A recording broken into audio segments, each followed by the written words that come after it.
that the 10 commandments are 10 promises.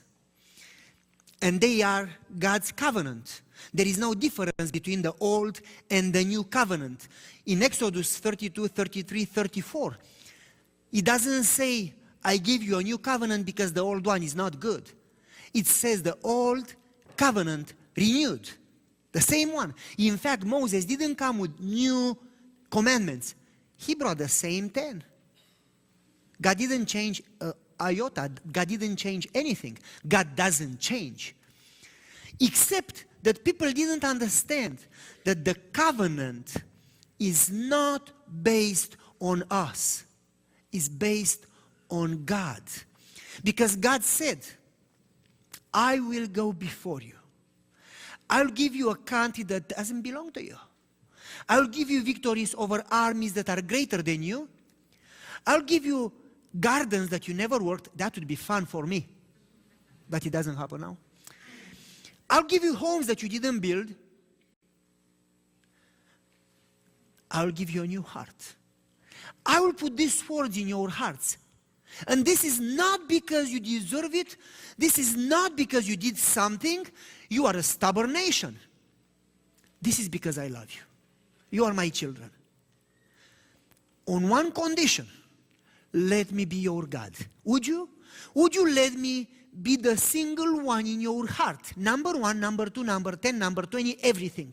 Would you let me be your God? If you do that, I will do all these things for you, cost-free. That was the covenant. Israel didn't get it. They said, we will do all that God said. And they failed in a short time.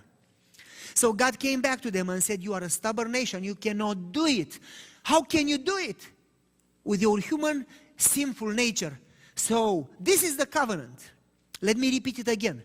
I will do it for you. Just let me be your God. Well, we learned that the 10 promises represent what God is trying to do for us if we let Him be our God. Therefore, the order is not by chance. He could have said, let's the fourth be the first. No. The first commandment or promise is the first because it's foundational, is the basis for all the others. I am your God who delivered you. Don't have other gods. If this one is followed, we should not have problems with the others. Because if He is our God, He will do the other things for us. If not, we could struggle forever. It will never happen. We'll just paint the exterior. Inside, stinky dead. So, therefore, the first promise should be the first because the others build on, and it's conditional for the others to follow the first. And we said that the 10 commandments start from verse 2, and that's a chorus, a refrain to the others that comes before and after every commandment. I am your God who delivered you. Don't have other gods. But it's a conditional in Hebrew.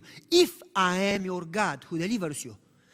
And he doesn't say, don't have other gods. It's not negative, it's positive.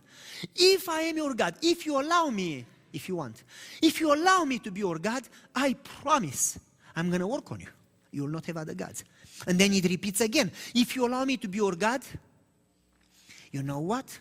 You will not have all those idols. And if you allow me to be your God, you'll not take God's name in vain. And if you allow me to be your God, you'll keep the Sabbath, and so on. So the second verse comes before and after every commandment.